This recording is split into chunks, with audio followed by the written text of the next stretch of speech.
To another lecture of physics. So let's start. So first we will look on to the agenda for this lecture कि हम इस lecture के अंदर क्या पढ़ने वाले हैं. So we are going to discuss the following SLOs. Number one is describe that atmospheric pressure decreases with the increase in height above the Earth's surface. Explain that changes in atmospheric pressure in a region may indicate a change in the weather. So previously we have learned about atmospheric pressure कि atmospheric pressure क्या होता है, और इस video के अंदर हम ये देखेंगे कि कैसे atmospheric pressure डिक्रीज हो रहा होता है with the increase in height. हमने प्रीवियसली ये पढ़ा था कि जैसे जैसे ऑब्जेक्ट एल्टीट्यूड की तरफ जाता है, या हम ये कहते हैं कि किसी भी बॉडी का अगर एल्टीट्यूड इंक्रीज होता है तो क्या हो रहा होता है, प्रेशर डिक्रीज होता है. तो हमने एक छोटा सा स्टेटमेंट याद किया था अपने प्रीवियस लेक्चर में कि the pressure decreases with the increase in altitude. सही. तो इस वीडियो में हम देखेंगे कि कैसे एटमॉस्फेरिक प्रेशर जो है वो डिक्रीज हो रहा होता है with the increase in height, number one. और नंबर टू हम ये देखेंगे explain that changes in atmospheric pressure in a region may indicate a change in the weather. अच्छा, एटमॉस्फेरिक प्रेशर के चेंज की वजह से, ठीक है, changes in the atmospheric pressure, इसकी वजह से हम क्या कर सकते हैं, we can indicate a change in the weather. हम आने वाले मौसम में जो तब्दीली होगी उसको इंडिकेट कर सकते हैं. इसका मतलब ये कि हम उसकी पेशन गोई कर सकते हैं. सही. तो चलें आगे बढ़ते हैं. So number one is describe that atmospheric pressure decreases with the increase in height above the Earth's surface. तो यहाँ पे मैंने आपके लिए कुछ कंटेंट तैयार किया है. As density of air is heavier near Earth's surface due to gravity and stars become lighter as we go at higher altitudes and finally leads to empty spaces that is beyond Earth's surface. इसका मतलब ये है कि हमें पता है कि the density of air is heavier near Earth's surface due to gravity, यानी ज़मीन के पास जो हवा होती है उसकी डेंसिटी ज़्यादा होती है, या मैं ऐसे कहूँ कि वो थोड़ी भारी हवा हो रही होती है. ठीक है. क्यों? Due to gravity. And stars become lighter as we go at higher altitudes. और जैसे जैसे एयर हायर एल्टीट्यूड्स की तरफ जाती है वो क्या होती है, और ज़्यादा हल्की होती चली जाती है. And finally leads to empty space. और फाइनली एक पॉइंट ऐसा आता है कि जहाँ पे एयर बिल्कुल ख़त्म हो जाती है, that is beyond earth atmosphere, यानी अर्थ के एटमॉस्फेयर से ऊपर. हमने ये पढ़ा है कि जो स्पेस है उसके अंदर हवा नहीं होती, हमने बचपन से सुना है और यही हकीकत है. दैट इज़ द रीज़न कि हम अगर अबव द अर्थ सरफेस चले जाएं तो हमें सांस लेने में प्रॉब्लम होती है. और जितने भी एस्ट्रोनॉट्स होते हैं वो ऑक्सीजन सिलेंडर्स लेके जाते हैं अपने साथ जब कभी भी वो outside the earth surface for any scientific purpose वो निकलते हैं. तो क्यों करते हैं? क्योंकि वहाँ पे हवा ख़त्म हो जाती है.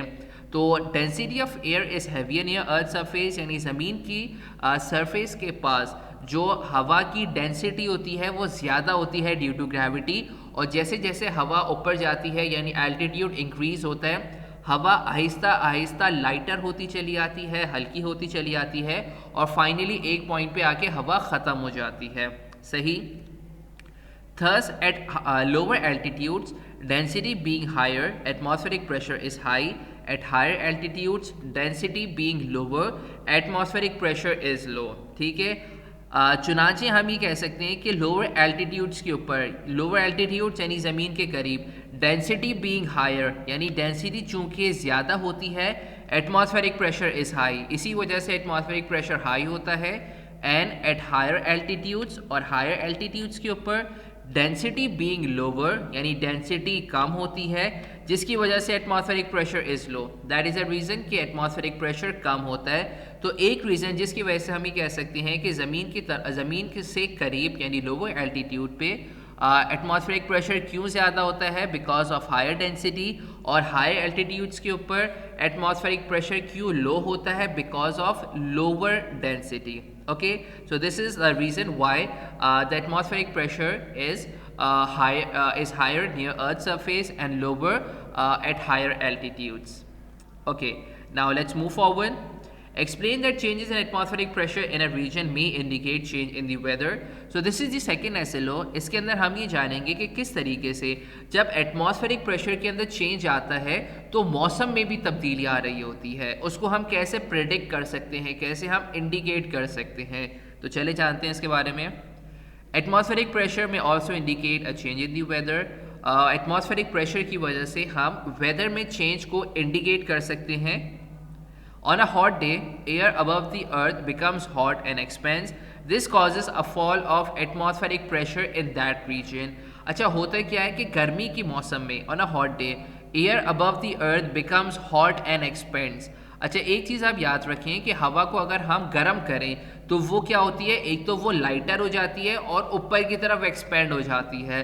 तो गर्मियों के मौसम में क्या होता है, चूँकि मौसम गर्म होता है तो जो एयर है अबव द अर्थ वो गर्म हो जाती है, जिसकी वजह से वो एक्सपेंड हो जाती है। और चूंकि हवा एक्सपेंड हो जाती है, ऊपर की तरफ चली जाती है, this causes a fall of atmospheric pressure in that region. इससे होता क्या है कि उस जगह पे जो एटमॉस्फेरिक प्रेशर है वो कम हो जाता है। अच्छा, क्यों कम हो जाता है एटमॉस्फेरिक प्रेशर? क्योंकि जो हवा है, यानी एटमॉस्फेरिक प्रेशर क्यों ज़्यादा होता है? अगर ज़्यादा हवा होगी तो ज़्यादा एटमॉस्फेरिक प्रेशर हम महसूस करेंगे, क्योंकि हवा का वज़न ज़्यादा होगा। लेकिन अगर हवा ऊपर की तरफ चली जाएगी because of the hot day, तो क्या होगा, ज़मीन के पास जो हवा होगी वो कम हो जाएगी, जिसकी वजह से एटमॉस्फेरिक प्रेशर भी उस जगह का कम हो जाएगा। Okay, now on the other hand, during cold, chilly nights, air above the earth cools down. This causes an increase in atmospheric pressure. जबकि दूसरी तरफ अगर हम ये देखें कि अगर कोल्ड चिली नाइट्स यानी एक ठंडी रात की अगर हम बात करें, air above the earth cools down, तो क्या होगा, चूँकि मौसम ठंडा होता है तो जो हवा है अबव द अर्थ वो भी ठंडी हो जाती है। ठंडी होने की वजह से वो क्या होगी, वो ज़मीन की तरफ होगी, क्योंकि वो भारी हो जाएगी। जब हवा ठंडी होती है तो वो भारी हो जाती है, जिसकी वजह से वो ऊपर एक्सपेंड नहीं करती, वो ज़मीन की तरफ ही रहती है। This causes an increase in atmospheric pressure, जिसकी वजह से एटमॉस्फेरिक प्रेशर इंक्रीज हो जाता है। सही। A gradual large increase in atmospheric pressure indicates a long spell of pleasant weather. अगर gradually large increase in atmospheric pressure, यानी अगर Aahista Aahista atmospheric pressure increase हो रहा है, तो ये किस बात की निशानी है? It indicates a long spell of pleasant weather. तो ये इस बात की निशानी है कि आगे आने वाले जो दिन हैं उसमें मौसम बहुत अच्छा रहेगा। कब? In a gradual large increase in atmospheric pressure. सही। While a rapid increase in atmospheric pressure means that it will soon be followed by a decrease in atmospheric pressure indicating a poor weather ahead. जबकि अगर अचानक से atmospheric pressure जो है वो बढ़ जाए तो इसका मतलब ये है कि जो आने वाला मौसम है उसके अंदर decrease in the atmospheric pressure होगा, यानी एटमॉस्फेरिक प्रेशर डिक्रीज हो जाएगा। इसका मतलब ये है कि जो आने वाला मौसम है वो अच्छा नहीं होगा। सही। तो हमने यहाँ पे दो बातें जानी जो कि बहुत सिंपल है। वो हमने पहली बात ये समझी कि अगर आपके पास बहुत गर्मी का दिन होता है तो उसमें एटमॉस्फेरिक प्रेशर कम हो जाता है, क्योंकि जो हवा है ज़मीन के पास वो हॉट होके एक्सपेंड हो जाती है। जबकि सर्दी की रातों में होता क्या है कि हवा ठंडी होती है, जिसकी वजह से जो हवा है, जो एयर है, वो अर्थ की सरफेस में रहती है और एटमॉस्फेरिक प्रेशर ज़्यादा महसूस होता है। और अगर gradual large increase in atmospheric pressure हो, यानी अगर ग्रेजुअली एटमॉस्फेरिक प्रेशर बढ़ रहा है ग्रेजुअली, तो क्या होगा कि जो आने वाला मौसम है वो इंडिकेट इस बात की इंडिकेशन है कि वो काफ़ी अच्छा वेदर रहेगा। और अगर अचानक से एटमॉस्फेरिक प्रेशर बढ़ जाए तो ये इस बात की इंडिकेशन है कि आने वाला मौसम जो है वो इतना अच्छा नहीं होगा। Okay, so this is it for this lecture. Hopefully you have understood this lecture and we'll meet you very soon in our next lecture video. Till then, Allah Hafiz.